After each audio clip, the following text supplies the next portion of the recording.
All right, so let's take a look at what this image button can do for us. Notice who the focus person is. It is the person directly beneath the blue bar.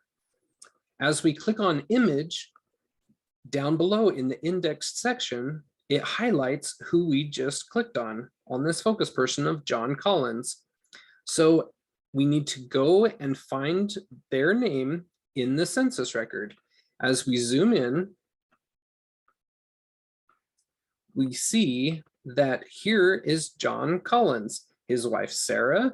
We can see her name down here, Nettie, also down here, Uli. All of these people are both in the original image of the census, as well as their indexed version down below, typed out.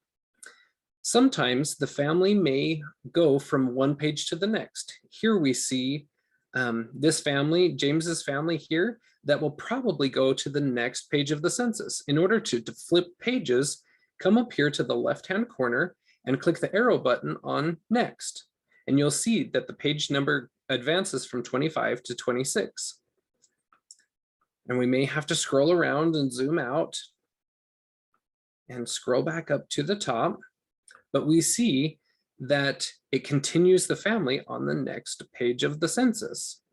It's very handy to go back and look at the actual census record to see if there was any errors in indexing, or to get clarification on children, relationships, and more.